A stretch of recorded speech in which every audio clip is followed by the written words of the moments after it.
Aku tiba di sebuah hotel mewah di tengah kota Seruni, mengenakan gaun sederhana berwarna krem. Di sampingku ada Ardi, sopir pribadiku yang usianya lebih muda dariku. Ia membawa koper besar berisi dokumen rahasia. Kami berjalan cepat melewati lobi hotel. Orang-orang menoleh berbisik-bisik, bahkan ada yang mengangkat ponsel memotret kami diam-diam. Bu Putri, kita benar-benar akan tidur sekamar? Bisik Ardi lirih ragu. Aku menatapnya sekilas, bibirku tersenyum samar. Ya, untuk malam ini saja. Lift berbunyi. Kami naik ke lantai 20, lorongnya sunyi. Aku merasa seperti sedang dikejar waktu. Begitu pintu kamar terbuka, kami masuk cepat menutup pintu. Di luar sana gosip terus menyebar. Di dalam sini kami sedang berperang dengan waktu. Aku membuka koper, menumpahkan berkas-berkas. Ardi, periksa lagi USB-nya. Jangan sampai jatuh ke tangan orang luar, kataku cepat. Ardi menyalakan laptop, wajahnya tegang. Seseorang mengintai kita. Aku tadi lihat orang yang sama dari parkiran sampai lobi. Aku menatapnya tajam. Itu sebabnya kita harus di sini. Kita butuh tempat yang aman untuk menyusun rencana. Kalau data ini bocor, reputasi kita hancur. Di luar jendela, lampu-lampu kota berkedip seperti mata-mata yang memantau. Di dalam kamar hotel, hanya suara detik jam dan ketikan laptop Ardi. Semua terasa mendebarkan. Kami sedang duduk berdua di meja kecil, membangun pertahanan terakhir terhadap ancaman yang belum diketahui publik.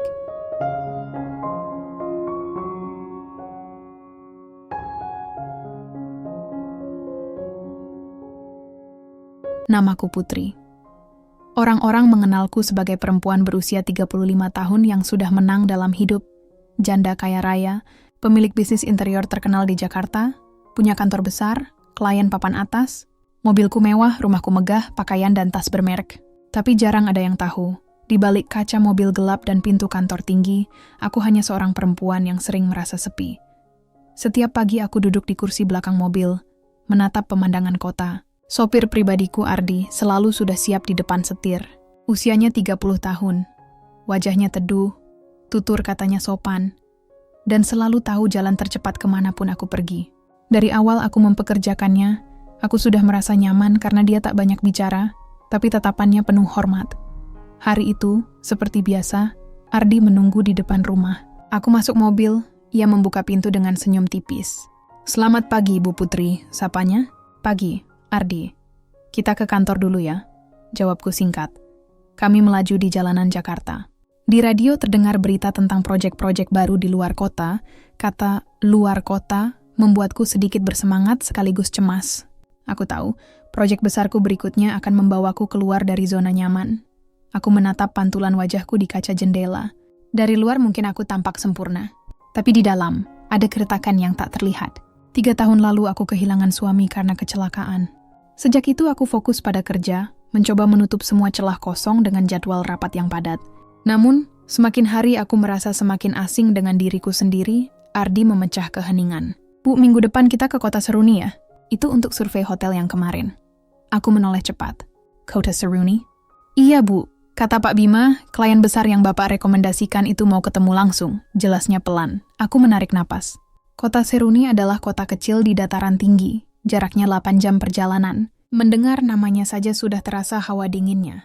Sesuatu di dalam diriku seperti bergetar. Bukan hanya karena pekerjaan, tapi karena entah kenapa aku merasa perjalanan ini akan berbeda. Aku menatap punggung Ardi dari kursi belakang. Ia begitu fokus pada jalan. Ada ketenangan di caranya menyetir. Seperti seseorang yang tak pernah terburu-buru meski dunia di luar kaca bergerak cepat. Dalam sekejap aku teringat pertama kali ia melamarkan pekerjaan ini. Baju sederhana, suara lirih, mata yang penuh tekad. Sesampainya di kantor, aku langsung disambut timku. Semua berjalan seperti biasa.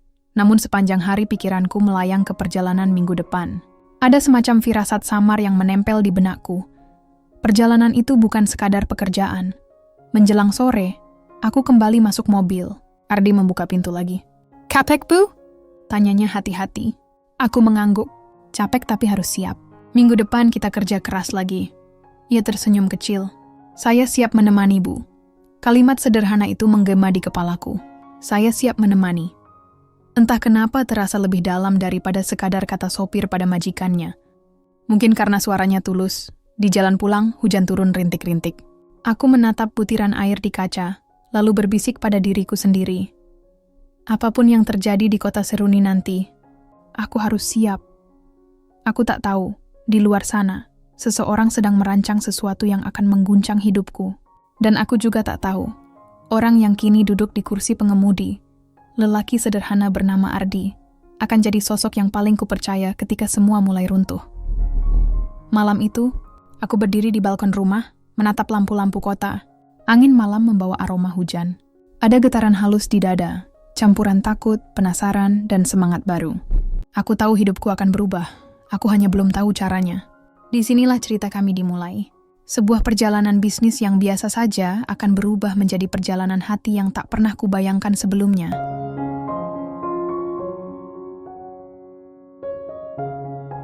Minggu berikutnya akhirnya tiba. Matahari Jakarta masih panas ketika aku dan Ardi berangkat menuju kota Seruni, kota kecil di dataran tinggi yang terkenal sejuk dan penuh kabut. Di bagasi, koperku berisi dokumen proyek besar renovasi Hotel Bintang 5, proyek yang bisa mengubah masa depan bisnis interiorku. Ardi menyetir seperti biasa, tenang, fokus, tak pernah melaju terlalu cepat. Aku memandang keluar jendela, melihat gedung-gedung menjauh, berganti pemandangan sawah dan bukit. Aku mencoba menghibur diri dengan memeriksa presentasi di laptop, tapi entah kenapa perasaanku tidak enak sejak tadi pagi. Bu Putri, suara Ardi memecah lamunanku. Ya, boleh saya ingatkan? Kita di sana kemungkinan hanya punya waktu 2 hari. Kliennya kelihatan terburu-buru. Aku menoleh. Kamu merasa ada yang aneh? Dia mengangguk pelan. Saya cuma sopir, Bu. Tapi insting saya bilang, kita harus hati-hati. Kata-kata itu membuatku merinding. Ardi jarang bicara serius kecuali perlu. Aku hanya tersenyum kaku. Baiklah, kita fokus saja. Perjalanan 8 jam akhirnya terbayar ketika kami memasuki gerbang kota Seruni. Udaranya sejuk, aroma kayu pinus tercium. Hotel tempat kami menginap tampak klasik, seperti bangunan kolonial. Anehnya, ketika kami tiba, resepsionis tampak kebingungan. Maaf Bu, kamar yang Anda pesan penuh, ada kesalahan sistem, katanya gugup. Aku mendesah panjang. Kami sudah pesan sejak 2 minggu lalu. Kami hanya punya 1 kamar deluxe yang tersisa. Aku dan Ardi saling pandang. Situasi ini tak pernah terjadi sebelumnya. Aku tahu kami profesional, tapi tetap saja tidak nyaman. Akhirnya kami sepakat. 1 kamar, 2 ranjang, jaga jarak, semua profesional. Kamar itu cukup besar, 2 ranjang terpisah. Ardi segera menaruh kopernya di pojok, aku memeriksa laptop dan dokumen. Aku belum sadar. Pintu ke balkon sedikit terbuka. Seolah baru saja ada yang masuk. Malam itu kami makan malam di restoran hotel. Di tengah makan, Ardi berbisik. Bu, saya tadi lihat seseorang seperti mengikuti kita dari lobi ke restoran. Aku terkejut. Kamu yakin? Iya, dia pura-pura main HP tapi pandangannya ke arah kita terus. Aku mulai merasa dadaku sesak. Sejak proyek ini berjalan, aku memang menerima email anonim yang aneh. Berhenti sekarang sebelum terlambat. Kukira itu hanya orang iseng, tapi kini semua terasa nyata. Kembali ke kamar, aku membuka laptop untuk memeriksa data. Tiba-tiba file-file desainku hilang 1 folder. Loh? Aku panik. Ardi mendekat. Ada apa, Bu? Folder desain ini hilang. Ia langsung berdiri. Tenang, Bu. Coba ingat, tadi pas kita di mobil ada yang buka laptop? Aku menggeleng. Tidak ada. Semua terkunci password. Ardi lalu menutup pintu balkon rapat-rapat. Kita harus waspada. Saya rasa ada yang mengincar proyek Ibu. Aku duduk di ranjang, memegang kepalaku. Rasanya seperti ditarik kembali ke masa lalu. Masa ketika aku kehilangan suami dan semua terasa rapuh. Tapi kini aku tak sendiri. Ada lelaki sederhana yang bahkan bukan keluargaku. Berdiri di depan pintu kamar, matanya penuh kewaspadaan. Ardi menatapku. Bu, istirahat saja. Saya berjaga. Aku menatapnya balik. Kita berdua harus tetap profesional. Tapi Ardi, terima kasih ya. Ia tersenyum tipis. Saya cuma melakukan tugas saya, Bu. Di luar kabut semakin tebal. Bayangan seseorang melintas di depan jendela kamar kami, hanya sekilas. Aku tak tahu apakah itu nyata atau hanya bayangan pepohonan yang bergerak tertiup angin. Tapi aku tahu satu hal. Perjalanan ini tidak lagi sekadar perjalanan bisnis. Aku berbaring di ranjangku, menatap langit-langit kamar.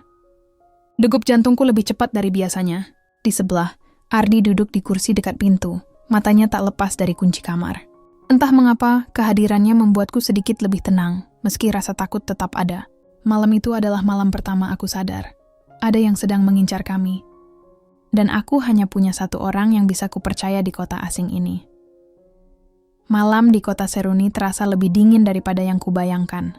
Kabut turun begitu tebal hingga lampu jalan tampak seperti kunang-kunang raksasa. Aku sulit tidur. Ardi masih duduk di kursi dekat pintu, matanya terus awas seperti satpam pribadi. Aku salut, tapi juga merasa bersalah karena seolah menyeretnya dalam urusan yang bukan miliknya. Sekitar pukul 5 pagi aku bangun, mencoba menyiapkan presentasi di laptop. Tapi saat aku membuka tas, dadaku langsung terasa kosong. Laptopku tidak ada. Aku memeriksa seluruh koper, meja, bawah ranjang, bahkan kamar mandi. Tidak ada. Ardi, panggilku dengan suara gemetar. Ia segera berdiri. Ada apa, Bu? Laptopku hilang. Semalam aku letakkan di meja. Ardi segera mengecek pintu balkon dan pintu utama. Semuanya terkunci dari dalam. Mungkin tadi malam ada yang sempat masuk sebelum kita sadar, katanya pelan. Aku terduduk di tepi ranjang, kedua tanganku menutup wajah. Semua rancangan kontrak dan konsep besar ada di laptop itu. Jika jatuh ke tangan orang salah, bukan hanya proyekku yang hilang, nama baikku juga bisa hancur. Ardi mendekat, lalu jongkok di depanku. Dengan hati-hati ia menyentuh punggung tanganku, sekadar menenangkan. Bu Putri, tenang dulu. Kita bisa cari jalan keluar. Jangan panik, ucapnya lirih. Genggaman tangannya hangat meski udaranya dingin. Aku menarik napas panjang, mencoba berpikir jernih. Aku harus lapor polisi atau manajemen hotel, gumamku. Boleh, tapi sebelum itu kita cek CCTV hotel dulu. Siapa tahu lebih cepat, kata Ardi. Kami turun ke resepsionis. Petugas hotel tampak kaget tapi berusaha membantu. Kami akan cek CCTV, Bu, tapi butuh izin manajer, kata mereka. Ardi lalu menatapku, seolah berkata, percayakan pada saya. Sambil menunggu manajer hotel datang, kami duduk di lobi. Aku bersandar lemah di sofa. Ardi duduk di sebelah, menjaga jarak tapi dekat. Bu, katanya, saya tahu ini berat. Tapi saya janji akan bantu semampu saya. Saya pernah bantu bos lama saya waktu kasus pencurian juga. Aku menatapnya. Kamu selalu punya cara menenangkanku ya. Ida hanya tersenyum kecil. Saya cuma sopir yang kebetulan peduli. Tak lama manajer hotel datang. Kami menuju ruang CCTV. Di sana terlihat rekaman semalam, hanya beberapa menit yang mencurigakan. Seorang laki-laki berseragam hotel tampak lewat koridor dengan troli, berhenti di depan kamar kami. Lalu kamera mati beberapa detik. Setelah itu troli bergerak lagi. Ardi menatapku tajam. Itu orang yang ibu lihat di restoran? Aku mengangguk. Sepertinya ia. Manajer hotel meminta waktu untuk mengusut stafnya. Aku dan Ardi kembali ke kamar. Aku merasa seperti berjalan di udara. Langkah ringan tapi kepala berat. Ardi menutup pintu lalu berkata, Bu, kita harus siapkan rencana cadangan. Data ibu tidak boleh hanya di laptop itu. Aku teringat flash disk di tasku. Salinan desain setengah jadi. Masih ada harapan. Kamu benar, ada backup, tapi belum lengkap, jawabku. Ardi kemudian mengusulkan agar kami bekerja sama menyusun ulang presentasi dari data yang tersisa. Kalau kita bergerak sekarang, kita masih bisa presentasi di Dewan Hotel besok, katanya. Aku duduk di kursi dekat jendela, menatapnya. Rasa takutku sedikit berkurang diganti rasa kagum. Seorang sopir, yang mestinya hanya mengantar jemputku, kini jadi semacam rekan perang. Sore itu kami pergi ke toko komputer kecil untuk beli laptop baru. Sepanjang perjalanan, Ardi terus menjaga matanya di spion, mengamati kalau-kalau ada yang mengikuti. Di lampu merah, ia berkata lirih, Bu, apapun yang terjadi, saya akan pastikan ibu pulang dengan selamat. Aku menoleh. Ardi, kamu kenapa begitu peduli sama aku? Ia sempat terdiam, lalu menjawab singkat. Karena saya tahu rasanya kehilangan. Jawaban itu membuat dadaku sesak tapi hangat. Aku ingin bertanya lebih banyak, tapi lampu sudah hijau. Mobil melaju lagi, malamnya kami kembali ke hotel dengan laptop baru. Aku dan Ardi duduk di satu meja, menyusun ulang file demi file, mencatat kembali rancangan dari memori. Jari-jariku gemetar. Tapi kali ini bukan hanya karena cemas, melainkan juga karena kesadaran bahwa aku tidak benar-benar sendirian. Di luar, kabut makin tebal. Ada bayangan seseorang di ujung lorong hotel. Ardi menutup laptop pelan, berdiri, lalu menatap keluar dengan wajah penuh kewaspadaan. Aku merasa hidupku baru saja berpindah jalur. Ini bukan lagi perjalanan bisnis biasa. Ini sudah jadi medan ujian antara rasa takut, keberanian, dan sesuatu yang tak berani ku sebut namanya.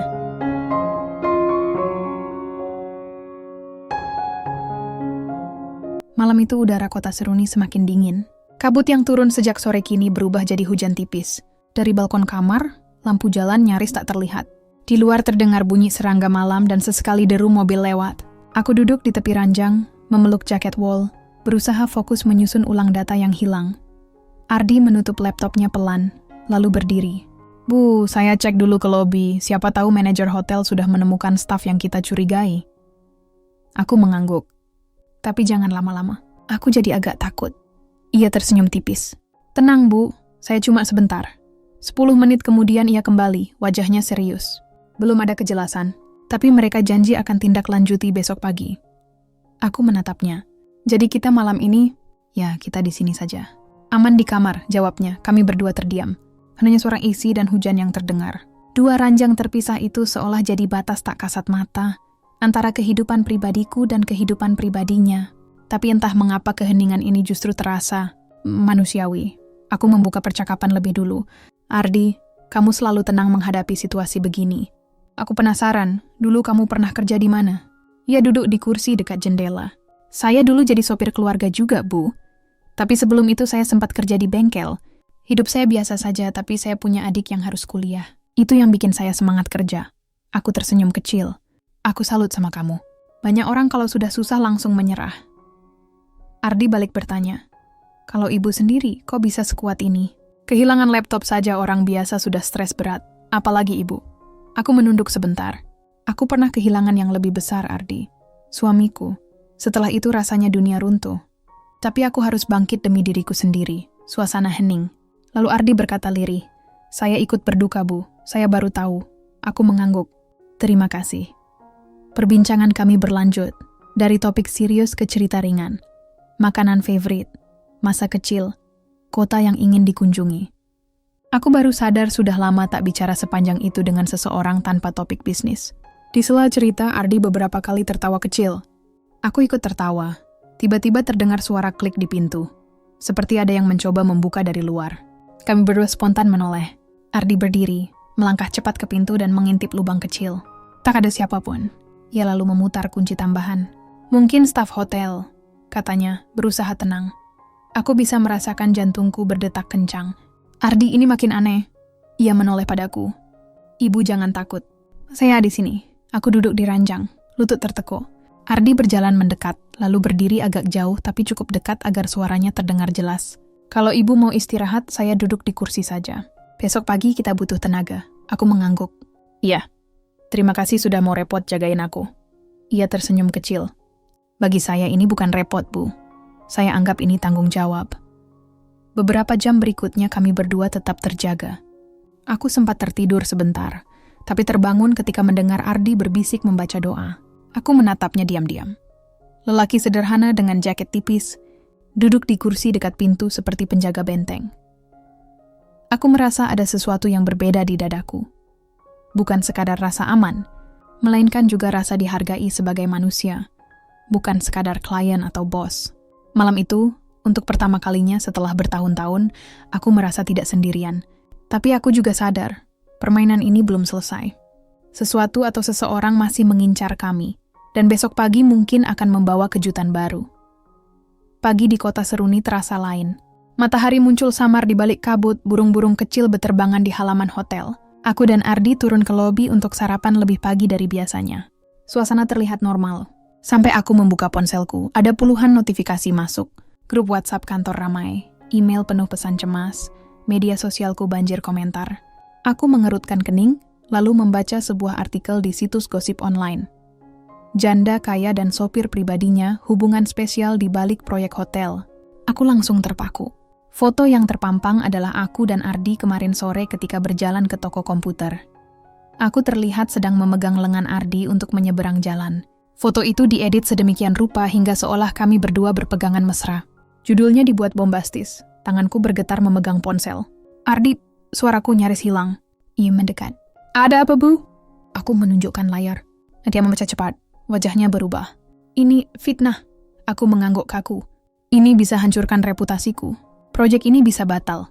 Kami kembali ke kamar. Pintu kututup rapat. Aku duduk di tepi ranjang. Ardi berdiri di dekat meja kerja. Rasanya dinding kamar makin menyempit. Aku nggak ngerti, Ardi. Kok bisa foto kita diambil begitu? Mungkin ada yang mengikuti kita sejak awal. Mereka sengaja bikin gosip supaya ibu jatuh, jawabnya tegas. Aku menatapnya penuh cemas.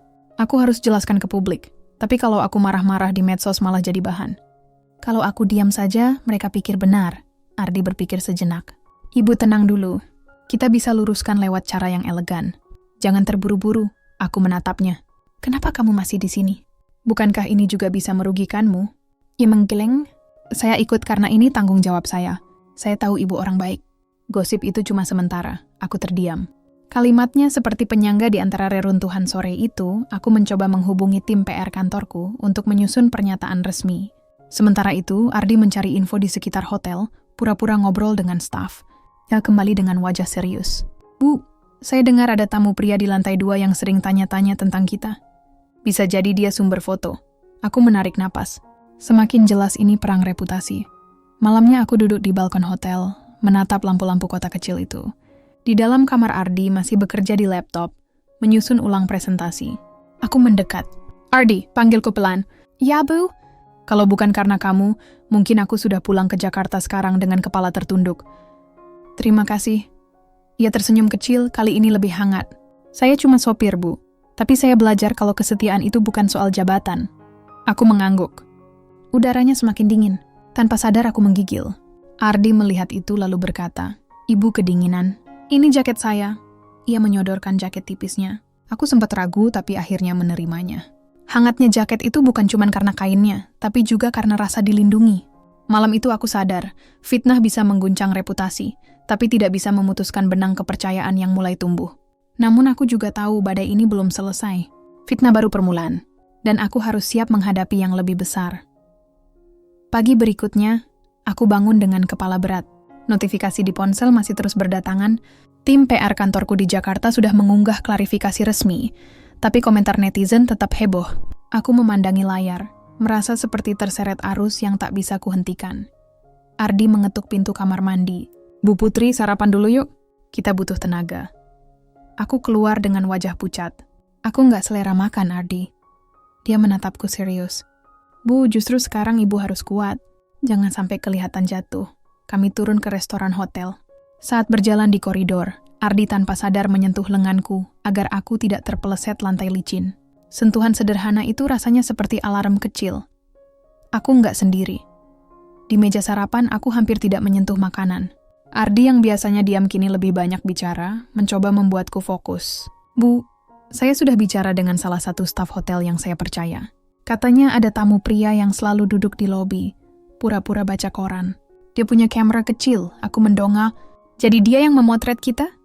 Besar kemungkinan, jawabnya pelan. Ardi lalu mengeluarkan secarik kertas kecil berisi catatan. Nama staf, jam si tamu nongkrong, ciri-ciri fisiknya. Aku menatapnya kagum. Kamu kayak detektif saja. Dia tersenyum kecil. Bukan, Bu. Saya cuma orang yang nggak suka lihat ketidakadilan. Siang itu, Ardi berpura-pura meninggalkanku di kamar. Padahal ia turun ke lobi untuk memotret diam-diam orang yang dicurigai. Ia mengatur rutenya agar tak terlihat mencurigakan. Aku menunggu di kamar dengan cemas, melirik jam setiap beberapa menit. Sekitar 1 jam kemudian Ardi kembali. Nafasnya sedikit terengah, wajahnya serius. Bu, saya berhasil dapat fotonya. Nanti kita kirim ke kantor untuk diidentifikasi. Aku menatap layar ponselnya. Foto itu menunjukkan pria berjaket abu-abu, duduk di pojokan lobi dengan kamera saku. Aku menarik napas panjang. Kalau ini benar orangnya, kita punya bukti. Ardi mengangguk. Tapi kita harus hati-hati. Jangan konfrontasi langsung. Kita kumpulkan saja fakta. Malamnya kami duduk berdua di balkon kamar, memandangi kabut kota kecil. Aku memegang cangkir teh hangat, Ardi duduk di kursi sebelah. Aku nggak tahu harus bilang apa lagi. Kamu sudah di luar tugas sebagai sopir, kataku lirih. Ardi menatap lurus ke depan. Bu Putri, saya ini orang kecil. Tapi saya punya prinsip. Kalau saya ikut kerja sama seseorang, saya akan jaga sampai tuntas. Aku terdiam. Kata-katanya sederhana, tapi terasa sangat tulus. Aku merasa ada kekuatan baru mengalir di dadaku. Untuk pertama kalinya sejak gosip itu muncul, aku merasa bisa melawan. Ardi menoleh, melihat wajahku yang mulai bersemangat lagi. Nah itu dia. Ibu jangan kalah sama gosip. Kita bisa selesaikan. Aku mengangguk. Terima kasih Ardi. Kamu lebih dari sekadar sopir. Kabut semakin pekat. Dari kejauhan terdengar suara anjing menggonggong. Aku menatap langit kelabu. Apapun yang terjadi besok, aku harus siap. Malam itu aku tahu satu hal. Fitnah dan ancaman mungkin bisa mengguncang reputasi, tapi dukungan tulus bisa membangkitkan kembali keberanian. Dan aku mulai percaya, bersama Ardi, aku tidak hanya bisa bertahan, aku bisa melawan.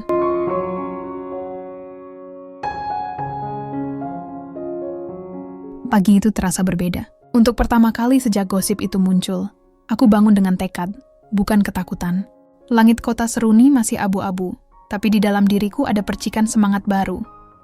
Ardi sudah siap di kursi dekat jendela, laptop di pangkuan. Ia menyusun ulang presentasi dari data cadangan yang kami punya. Saat aku keluar dari kamar mandi, ia langsung berdiri.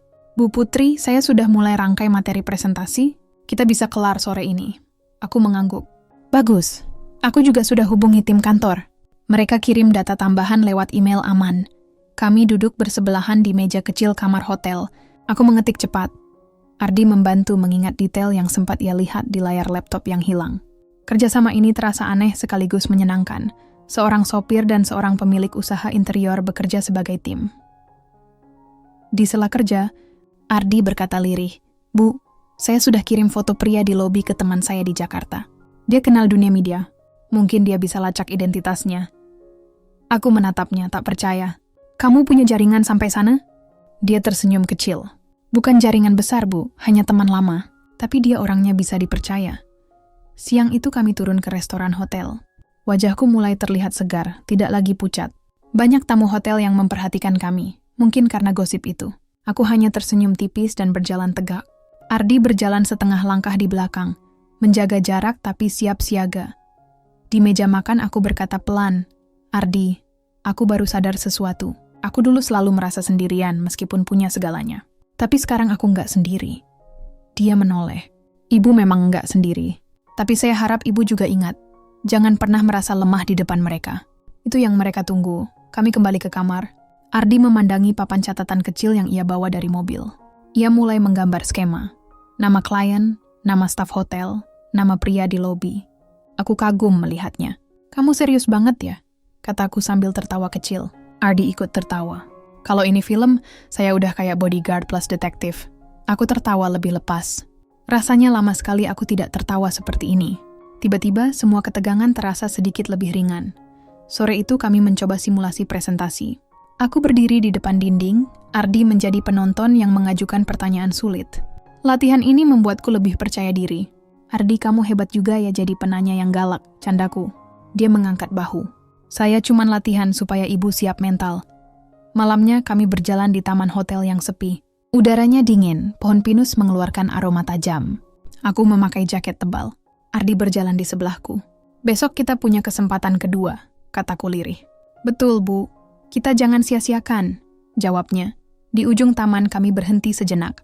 Lampu-lampu kecil di sekitar taman berkelip. Aku menatap wajah Ardi yang tampak serius tapi lembut. Aku ingin kamu tahu, aku sangat menghargai apa yang kamu lakukan. Dia menunduk sebentar, lalu berkata pelan, saya juga menghargai kepercayaan ibu. Kami lalu kembali ke kamar, membawa semangat baru. Saat aku menutup pintu kamar, aku sadar. Untuk pertama kalinya sejak semua ini terjadi, aku merasa punya rencana. Malam itu aku menulis di buku catatan kecilku. Musuhku mungkin punya uang dan pengaruh. Tapi aku punya keberanian, kerjasama, dan seseorang yang setia di sisiku. Aku tak tahu apakah itu cukup, tapi aku tahu satu hal, aku siap melawan. Pagi itu, udara kota Seruni begitu dingin. Matahari masih enggan naik tinggi, seakan tahu badai besar belum reda. Aku bangun lebih awal untuk latihan presentasi bersama Ardi. Semua sudah terasa terkendali. Sampai suara krek kecil terdengar di bawah pintu. Aku berjalan pelan dan menemukan sebuah amplop coklat tanpa nama. Di atasnya hanya tertulis, berhenti sekarang atau semua akan terbongkar. Tanganku gemetar. Ardi yang baru saja keluar dari kamar mandi langsung mendekat. Ada apa, Bu? Aku menyerahkan amplop itu. Ia membacanya dengan wajah mengeras. Ini ancaman. Aku menarik napas panjang. Sepertinya mereka tahu kita sedang melawan balik. Ardi mengangguk. Semakin kita mendekati kebenaran, semakin mereka panik. Kami duduk di kursi dekat jendela. Ardi membuka laptopnya dan menyalakan kamera ponsel. Saya foto dulu surat ini. Kita kirim ke kantor untuk dokumentasi. Aku menatapnya. Ardi, aku takut. Dulu aku hanya tahu dunia bisnis. Sekarang rasanya seperti film. Dia menatapku lembut. Bu Putri, ketakutan itu wajar. Tapi jangan biarkan ketakutan yang mengatur langkah kita. Siang itu kami menghadiri rapat kecil dengan tim proyek di ruang pertemuan hotel. Aku berusaha terlihat tegar, meski jantungku berdegup lebih cepat setiap kali pintu terbuka. Ardi berdiri di belakang ruangan, seolah jadi pengawal. Usai rapat, kami kembali ke kamar. Ardi berkata pelan, "Bu, saya sudah dapat kabar dari teman saya di Jakarta. Pria berjaket abu-abu itu ternyata bekerja untuk seorang pengusaha yang dulu pernah kalah tender sama ibu. Namanya muncul di beberapa media." Aku terdiam. Jadi dia yang kirim ancaman ini? Kemungkinan besar, jawabnya tegas. Aku menatapnya. Apa kita harus lapor polisi? Bisa, tapi kita perlu bukti yang lebih kuat dulu supaya tidak berbalik menyerang kita, jawab Ardi bijak. Malamnya kami duduk lagi di balkon kamar hotel. Udara dingin menusuk kulit, lampu kota berkedip samar. Aku memeluk kedua lututku mencoba meredakan kecemasan. Ardi duduk di kursi sebelah dengan laptopnya. Kita nggak bisa mundur kan? Tanyaku lirih. Ardi menoleh. Kalau ibu mundur sekarang mereka menang. Kalau kita terus maju, setidaknya kita berjuang mempertahankan nama baik. Aku menatapnya. Kenapa kamu mau sejauh ini? Kamu hanya sopir. Ardi tersenyum kecil. Karena saya percaya sama ibu. Dan karena saya pernah juga jadi korban ketidakadilan. Aku terdiam. Ada rasa haru menyelusup. Aku beruntung punya kamu, kataku akhirnya. Dia menunduk. Saya juga belajar banyak dari ibu. Di dalam kamar aku berusaha tidur tapi sulit. Setiap bayangan ancaman datang bergantian. Namun di balik semua itu aku tahu, aku tak lagi sendirian. Di sisi lain kamar, Ardi masih mengetik, menyiapkan strategi terakhir. Malam itu aku menyadari, ancaman bukan tanda kita lemah, tapi tanda kita sedang berada di jalan yang benar. Aku harus tetap melangkah, meski ketakutan menghantui. Dan Ardi adalah jangkar yang menahanku tetap berdiri.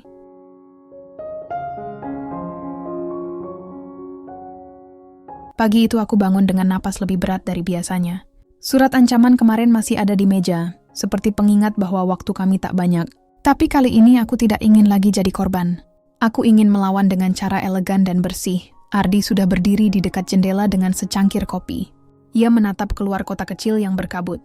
Bu Putri, katanya perlahan, kita harus ambil keputusan. Kalau kita terus bertahan, mereka makin berani. Kita perlu strategi. Aku menatapnya. Aku sudah memikirkan itu semalaman.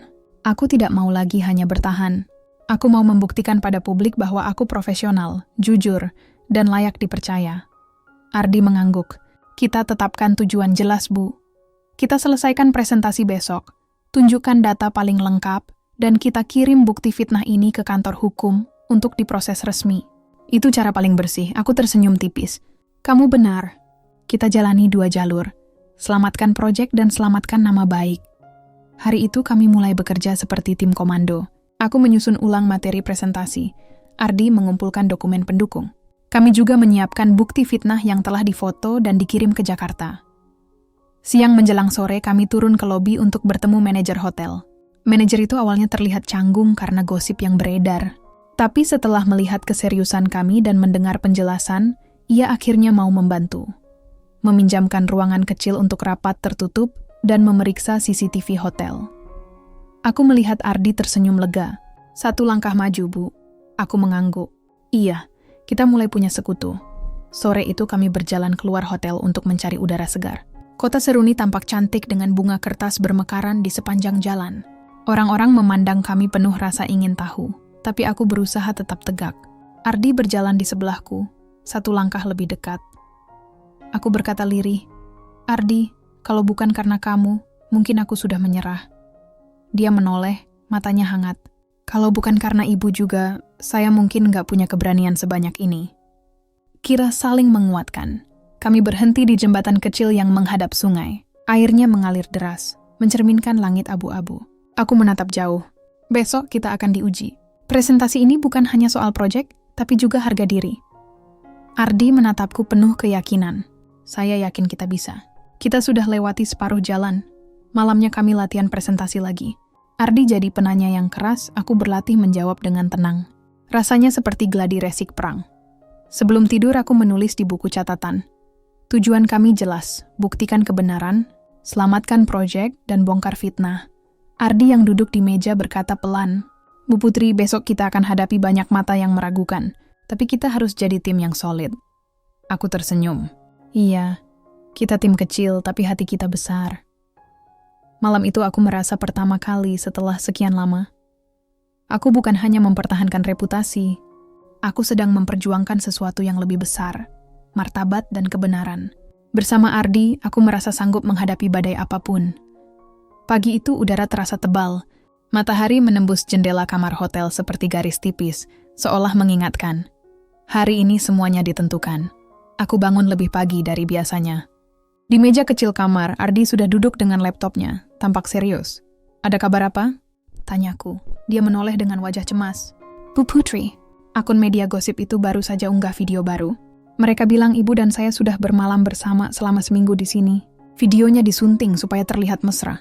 Aku menghela napas. Mereka makin gila. Ardi mengangguk. Tapi justru itu bukti mereka panik. Aku menarik napas panjang, mencoba tetap tenang. Kita tidak boleh goyah. Kita harus tampil prima. Kami turun ke lobi untuk sarapan. Tamu-tamu hotel berbisik-bisik melihat kami. Aku menegakkan kepala. Ardi berjalan sedikit di belakang tapi selalu siap jika aku butuh dukungan. Di meja sarapan, Ardi berkata pelan, Bu, kita harus waspada. Mereka bisa saja mengirim orang ke presentasi untuk mengganggu. Aku mengangguk. Kalau begitu, kita siapkan plan B. Sepulang dari sarapan kami ke ruang kecil yang dipinjamkan manajer hotel. Ardi menggelar printout CCTV yang sudah ia minta kemarin. Dari rekaman terlihat pria berjaket abu-abu bertemu seseorang di lobi malam sebelumnya. Ini bukti kuat, kata Ardi. Aku menatapnya. Kalau kita serahkan ini ke media, mereka bisa kena balik. Tapi kita harus tunggu waktu tepat, Bu. Jangan sekarang. Fokus ke presentasi dulu. Sore menjelang malam, kami latihan presentasi terakhir. Aku berlatih bicara dengan suara mantap, Ardi terus mengoreksi. Setiap kali aku goyah, ia menatapku dengan tatapan penuh keyakinan, membuatku kembali tegak. Menjelang pukul 8 malam, tiba-tiba ponselku berdering. Nomor tak dikenal. Aku angkat, terdengar suara pria berat di ujung sana. Bu Putri, kalau Anda tetap presentasi besok, kami akan sebarkan lebih banyak video. Lalu telepon ditutup. Aku memandang Ardi dengan wajah pucat. Mereka ancam lagi. Ardi mendekat, menatap mataku. Bu, ini hanya gertakan. Kalau kita mundur sekarang, semua kerja keras sia-sia. Aku menggigit bibir. Aku takut, Ardi. Ini bukan cuma aku. Kamu juga bisa kena. Dia menggeleng. Saya siap. Kita sudah terlalu jauh untuk mundur. Malam itu kami duduk berdua di balkon. Angin dingin menusuk tapi aku justru merasa panas oleh adrenalin. Aku memegang cangkir teh yang hampir dingin. Ardi duduk di kursi sebelah. Besok kita di ruang pertemuan besar. Semua mata tertuju pada kita, kataku lirih. Ardi menoleh, tatapannya mantap. Bu, jangan lupa, kita punya kebenaran. Dan kebenaran itu senjata paling kuat. Aku memandangnya lama-lama. Kamu selalu tahu cara membuatku tenang. Dia tersenyum tipis. Karena saya percaya ibu mampu. Aku menarik napas panjang. Baiklah, besok kita tunjukkan siapa kita sebenarnya. Malam itu aku tidak bisa tidur nyenyak. Tapi di sela rasa takut, aku merasakan keberanian yang belum pernah ada sebelumnya. Aku tahu, hari esok akan jadi titik balik. Menang atau jatuh. Dan aku sudah memilih untuk maju.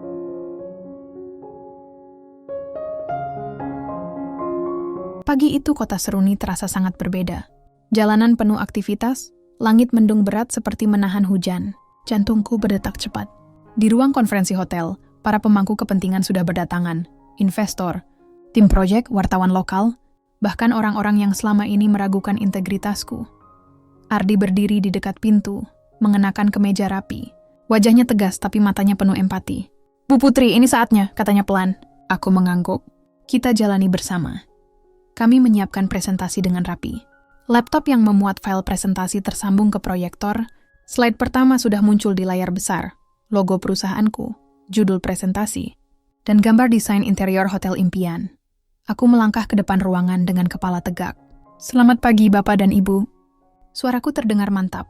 Beberapa orang menatap dengan sinis, beberapa dengan penasaran. Slide demi slide kuluncurkan dengan percaya diri. Aku menjelaskan konsep, biaya, desain, dan proyeksi keuntungan. Ardi berdiri di belakang, siap membantu kapan saja. Untuk sesaat aku merasa kami benar-benar menang. Namun tiba-tiba, saat aku hendak memutar video testimoni klien, layar proyektor menjadi hitam. Sistem proyektor mati mendadak. Aku mencoba klik lagi, tidak bisa. Panitia teknis pun bingung. Ruangan menjadi riuh. Aku menoleh ke Ardi. Wajahnya mengeras. Ini pasti sabotase, bisiknya. Aku menarik napas, mencoba tersenyum pada audiens. Maaf, sepertinya ada kendala teknis. Namun sebelum aku bisa melanjutkan, salah satu wartawan mengangkat ponsel, menampilkan artikel gosip terbaru. Putri dan sopirnya menginap bersama, tender proyek syarat skandal. Artikel itu baru diunggah detik itu juga. Beberapa investor saling berbisik. Wajah mereka berubah ragu. Ada yang sudah mulai membereskan dokumen seolah hendak pergi, aku merasa tubuhku lemas. Semua kerja keras kami seolah lenyap di depan mata. Aku menatap Ardi yang tetap berdiri tegak, memberi isyarat dengan mata. Jangan menyerah. Aku menarik napas panjang dan berkata pada audiens, Bapak dan Ibu, sebelum kita lanjut, izinkan saya menjelaskan sesuatu. Tapi suara Rio belum reda. Ada yang berkata lirih, ini proyek berisiko. Ardi mendekat pelan dari belakang, berbisik di telingaku. Bu, jangan terburu-buru. Kita masih punya cadangan. Ingat flash disk di tas saya? Aku mengangguk samar. Tapi otakku seperti blank. Ruangan terasa berputar. Aku hanya mendengar suara berdesir-desir dari orang-orang. Semua persiapan rasanya sia-sia. Ardi bergegas keluar ruangan untuk mengambil sesuatu, sementara aku mencoba menenangkan audiens. Kendala teknis seperti ini bisa terjadi. Mohon Bapak dan Ibu tetap duduk. Saya masih prihatin sesuatu yang belum pernah Anda lihat. Di luar ruangan Ardi berlari kecil mengambil flash disk cadangan, tapi ia melihat sosok pria berjaket abu-abu sedang mengintai dari ujung koridor. Tatapan mereka bertemu sekejap. Pria itu segera berbalik. Ardi kembali masuk ruangan dengan napas terengah.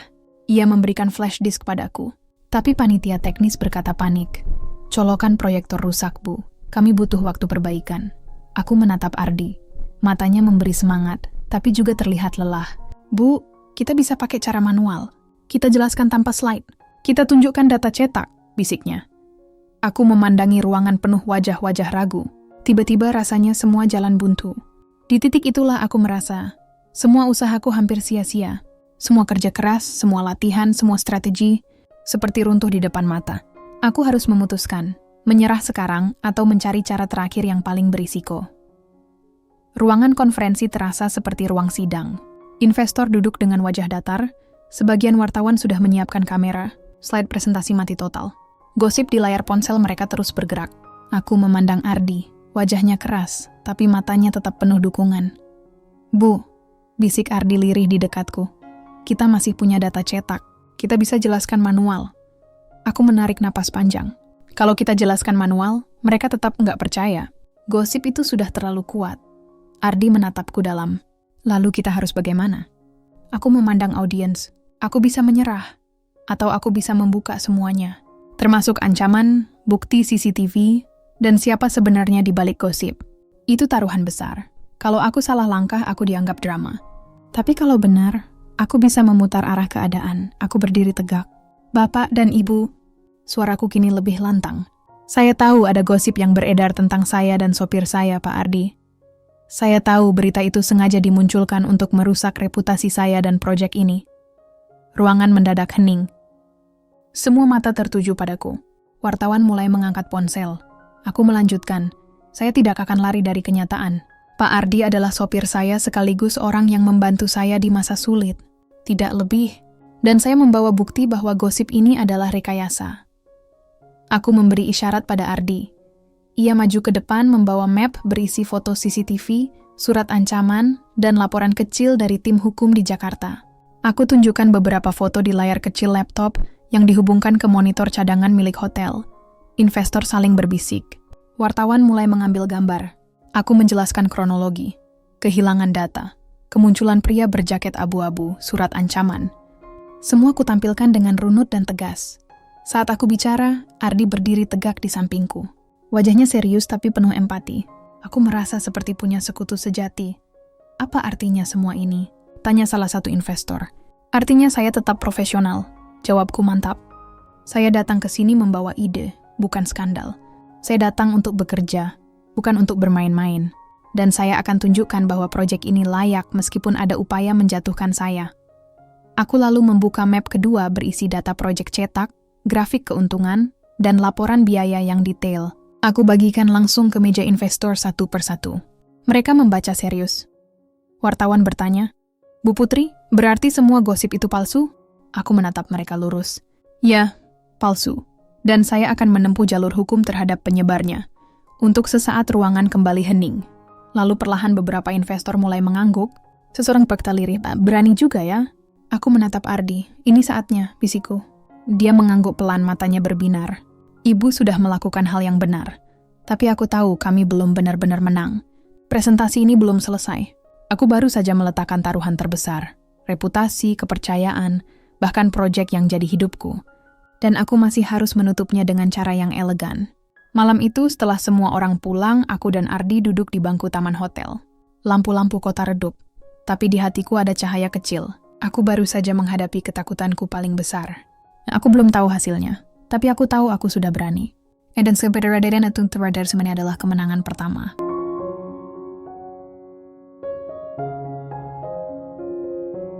Pagi itu matahari di kota Seruni terasa hangat. Aku bangun lebih awal, duduk di tepi jendela kamar hotel, sambil memandangi kota yang masih berkabut tipis. Semalam aku hampir tidak tidur. Pikiran tentang reaksi investor, media, dan ancaman itu terus berputar. Ardi datang membawa 2 gelas kopi. "Selamat pagi, Bu," katanya sambil tersenyum tipis. "Ada kabar bagus." Aku menoleh, jantungku berdegup kencang. "Kabar apa?" Dia menyerahkan ponsel. "Lihat sendiri." Di layar ponsel muncul berita terbaru. Investor proyek Putri pertahankan dukungan, bukti manipulasi gosip terbongkar. Aku membaca cepat. Artikel itu memuat pernyataan salah satu investor besar yang mengatakan mereka percaya pada integritasku setelah melihat bukti yang kutunjukkan kemarin. Bahkan mereka siap menambah investasi. Aku menatap Ardi dengan mata berbinar. "Ardi, kita berhasil." Dia tersenyum lega. "Saya sudah bilang, Bu, keberanian itu senjata kita." Hari itu, ruang konferensi hotel terasa berbeda. Tidak ada lagi tatapan sinis. Para investor datang dengan senyum ramah. Wartawan kini mengajukan pertanyaan yang lebih netral. Aku memulai presentasi ulang secara manual, tanpa proyektor, hanya dengan papan tulis, data cetak, dan penjelasan langsung. Suasana jauh lebih tenang. Aku memaparkan ide-ideku dengan penuh semangat, dan Ardi menambahkan data teknis di sela-sela presentasi. Kami berdua seperti tim yang sudah lama terlatih. Di akhir presentasi, investor utama berdiri dan berkata, "Bu Putri, kami mengapresiasi keberanian Anda. Kami mendukung penuh proyek ini." Tepuk tangan bergema di seluruh ruangan. Wartawan memotret berkali-kali. Aku nyaris meneteskan air mata. Aku menatap Ardi. "Ini semua karena kamu selalu ada," kataku pelan. Dia menggeleng, "Ini semua karena Ibu berani." Sepulang dari presentasi, kami duduk berdua di kafe kecil dekat hotel. Aku memesan teh melati. Ardi memesan kopi hitam. Kami duduk berhadapan sambil tersenyum lega. "Ardi," kataku lirih, "kalau bukan karena kamu, aku mungkin sudah menyerah." Dia tertawa kecil. "Kalau bukan karena Ibu, saya mungkin masih takut melangkah." Kami berpegangan tangan di atas meja, bukan karena formalitas, tapi karena rasa lega, rasa syukur, dan rasa percaya yang makin tumbuh. Tak ada kata-kata romantis berlebihan, hanya 2 orang yang saling mendukung, akhirnya berhasil melewati badai. Sore harinya kami menerima email resmi dari investor. Proyek ini dinyatakan lolos tahap akhir dan akan dikerjakan tahun depan. Aku menatap layar laptop, bibirku bergetar menahan tangis bahagia. Aku menoleh pada Ardi yang duduk di kursi sebelah. "Ardi, ini awal baru buat kita berdua." Dia mengangguk, matanya berkilat hangat. "Ibu layak dapat semua ini, dan saya senang bisa ada di sini." Di titik itu, aku merasa beban yang menekan dadaku selama berminggu-minggu terangkat. Aku sadar keberanian, kejujuran, dan dukungan orang yang tulus bisa mengalahkan gosip, fitnah, dan sabotase. Dan yang paling penting, aku menemukan diriku sendiri, lebih kuat, lebih berani, lebih yakin.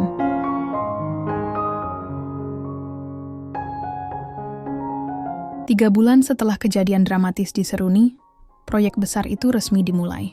Aku berdiri di depan lahan yang akan dibangun hotel impianku. Matahari pagi terasa lebih cerah, angin membawa aroma tanah basah dan bunga yang baru disiram. Semuanya terasa seperti simbol awal baru. Ardi berdiri di sebelahku dengan seragam sopirnya yang kini sudah rapi, tapi auranya berbeda. Ya bukan lagi sekadar sopir. Ya kini asisten pribadi dan sahabat yang paling kukagumi. Bu Putri, katanya pelan.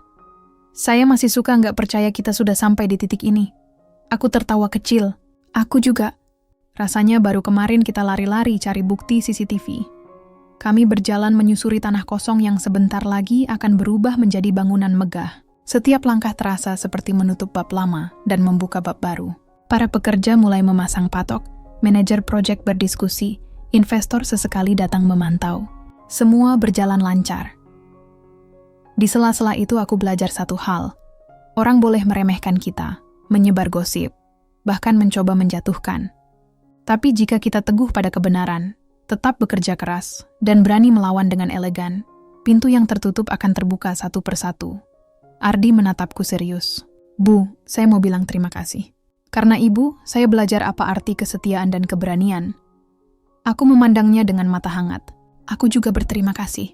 Karena kamu, aku belajar apa arti kepercayaan dan dukungan. Kami tidak lagi peduli pada gosip luar. Orang-orang boleh mengira apa saja. Yang kami tahu, kami berdua berhasil membangun sesuatu yang nyata. Sebuah proyek, persahabatan, dan rasa saling menghargai. Sore itu, sebelum pulang, kami duduk di bangku kayu yang dipasang sementara di pinggir lahan. Matahari terbenam di balik gedung-gedung jauh. Langit oranye bercampur ungu. Aku menyesap teh panas dari termos kecil yang kubawa sendiri. Ardi menyeruput kopi. Kami tertawa pelan membicarakan kenangan masa-masa berat itu. Apa pelajaran paling penting yang kamu ambil dari semua ini? Tanyaku. Ardi diam sejenak, lalu berkata, bahwa yang terlihat lemah belum tentu kalah. Dan keberanian yang tulus selalu punya jalan. Aku mengangguk. Aku juga belajar bahwa kita tidak perlu sempurna untuk bisa dipercaya. Kita hanya perlu jujur dan konsisten. Aku menatap langit sore. Inilah akhir sebuah bab, tapi juga awal sesuatu yang lebih besar.